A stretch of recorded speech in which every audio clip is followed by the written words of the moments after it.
പോകാം. ജംഷീർ കൊടിഞ്ഞുകൂടി ചേരുകയാണ് വിവരങ്ങൾ നൽകാനായി. ജംഷീർ, മലപ്പുറത്തേക്ക് വരുമ്പോൾ UDF-നെ സംബന്ധിച്ചിടത്തോളം ലീഗിന്റെയൊക്കെ UDF-ന്റെ ഒരു കോട്ടയാണ്. അതുകൊണ്ട് തന്നെ ഒരു ആശ്വാസം UDF-നെ സംബന്ധിച്ചിടത്തോളം ഉണ്ട്.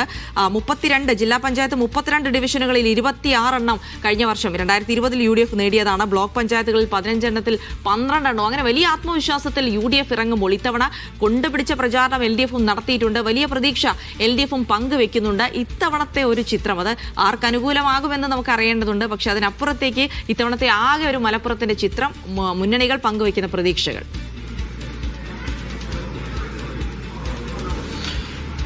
സൈഫാൻ ജിൽസി, തീർച്ചയായിട്ടും കഴിഞ്ഞ തവണ വലിയ ആധിപത്യമായിരുന്നു മലപ്പുറം ജില്ലയ്ക്ക് ഉണ്ടായിരുന്നത്. നേരത്തെ സൂചിപ്പിച്ചതുപോലെ തന്നെ ഒട്ടുമിക്ക ഇടങ്ങളിലും UDF തന്നെ മുന്നേറുന്ന ഒരു കാഴ്ച നമുക്ക് കാണാൻ കഴിഞ്ഞിരുന്നു.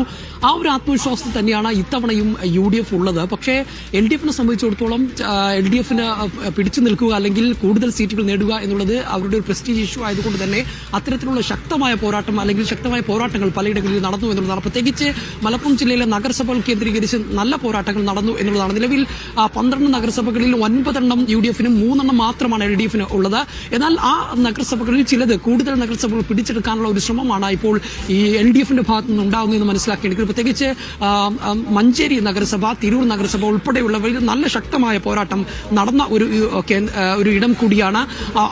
അവിടങ്ങളിലെല്ലാം തന്നെ സീറ്റുകൾ നിലവിൽ UDF-ന് ആണ്. അതോടൊപ്പം തന്നെ ആ സീറ്റുകൾ പിടിച്ചെടുക്കുക എന്നുള്ള ലക്ഷ്യത്തോടു കൂടി തന്നെയാണ് LDF മുന്നേറിയത്. ഉറ്റുനോക്കുന്ന മറ്റൊരു നഗരസഭ എന്ന് പറയുന്നത് നിലമ്പൂർ നഗരസഭയാണ്. നിലമ്പൂരിനെ സംബന്ധിച്ചിടത്തോളം നമുക്കറിയാം കഴിഞ്ഞ തവണ PV അൻവറിന്റെ സ്വാധീന വലയത്തിൽ അത് LDF-ന് പോയിരുന്നു. ഇത്തവണ അത് UDF പിടിച്ചെടുക്കും എന്നുള്ളതാണ്.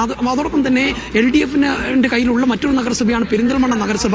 അവിടെ ഇത്തവണ നജീബ് കാന്തപുരം MLA-യുടെ നേതൃത്വത്തിലൊക്കെ വലിയ തരത്തിലുള്ള ശക്തമായ പ്രചരണങ്ങളും മറ്റും നടത്തിയിരുന്നു. അത് UDF പിടിച്ചെടുക്കാനുള്ള ശ്രമങ്ങൾ നടക്കുന്നു. അങ്ങനെ കഴിഞ്ഞ തവണത്തിൽ നിന്ന് വ്യത്യസ്തമായി പലതരത്തിലുള്ള മാറ്റങ്ങൾ ഒരുപക്ഷെ നീക്കുപോക്കുകൾ ഉണ്ടാക്കാൻ സാധ്യതയുണ്ട് എന്നുള്ള നഗരസഭ ബേസ് ചെയ്ത് തന്നെയാണ് അത്തരത്തിലുള്ള മാറ്റങ്ങൾ ഉണ്ടാകാനുള്ള സാധ്യതയുണ്ടെന്ന് തന്നെയാണ് നമുക്ക് മനസ്സിലാക്കുന്നത്. അതോടൊപ്പം തന്നെ ഈ ബ്ലോക്ക് പഞ്ചായത്തുകളിൽ പെരുമ്പടപ്പ്, പൊന്നാനി, തിരൂർ ബ്ലോക്ക് പഞ്ചായത്തുകളാണ്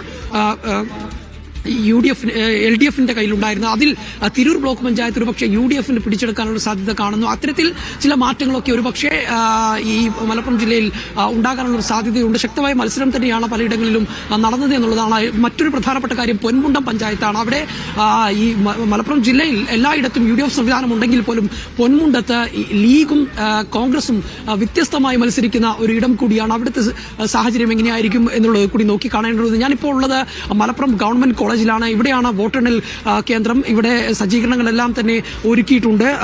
ഉദ്യോഗസ്ഥരെല്ലാം തന്നെ എത്തിക്കൊണ്ടിരിക്കുന്നു. അല്പസമയത്തിനകം തന്നെ സ്ട്രോങ് റൂം തുറക്കും. അതിനുശേഷം 8 മണിയോട് കൂടി തന്നെ വോട്ടെണ്ണൽ ആരംഭിക്കും എന്നുള്ളതാണ്. ജില്ലയിൽ 28 കേന്ദ്രങ്ങളിലാണ് വോട്ടെണ്ണൽ നടക്കുന്നത്. 15 ബ്ലോക്ക് തല കേന്ദ്രങ്ങളിൽ വെച്ച് പഞ്ചായത്തുകളുടെയും 12 നഗരസഭാ തലങ്ങളിൽ അതത് നഗരസഭകളുടെയും വോട്ടെണ്ണൽ നടക്കും. ഇതുകൂടാതെ ജില്ലാ പഞ്ചായത്തുകളിലേക്കുള്ള പോസ്റ്റൽ ബാലറ്റുകൾ ജില്ലാ കളക്ടറുടെ നേതൃത്വത്തിൽ കളക്ടറേറ്റ് കോൺഫറൻസ് ഹാളിലാണ് എണ്ണുന്നത്.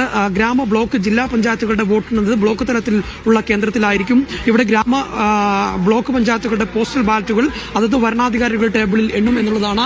ഏതായാലും എണ്ണാനുള്ള സംവിധാനങ്ങളെല്ലാം തന്നെ മലപ്പുറം ജില്ലയിലെ വിവിധ ഇടങ്ങളിൽ ഒരുങ്ങിക്കഴിഞ്ഞു. അതത് നഗരസഭകളിൽ കേന്ദ്രീകരിച്ച് തന്നെയാണ് എണ്ണുന്നത്.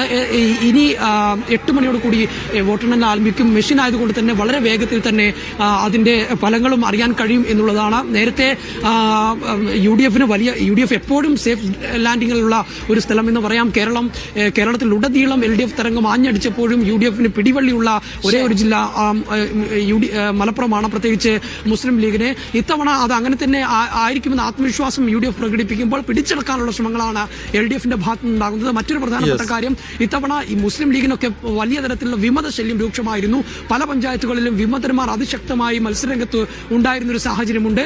അങ്ങനെയെങ്കിൽ പല പഞ്ചായത്തുകളുടെയും ഫലത്തെയും അത് കാര്യമായി തന്നെ ബാധിക്കുമെന്ന് തന്നെ മനസ്സിലാക്കേണ്ടിയിരിക്കുന്നു. അത്തരത്തിൽ ഈ കഴിഞ്ഞ തവണത്തെ അപേക്ഷിച്ച് ഇത്തവണ ശക്തമായ പോരാട്ടം തന്നെയാണ് മലപ്പുറം ജില്ലയിലും ഉണ്ടായിട്ടുള്ളത്. UDF-ന്റെ മലപ്പുറം കോട്ടയ്ക്ക് ഇളക്കം തട്ടുമോ അതോ UDF തന്നെ നിലനിർത്തുമോ എന്നതാണ് ഏറ്റവും പ്രധാനപ്പെട്ട ചോദ്യം. നമുക്ക് വീണ്ടും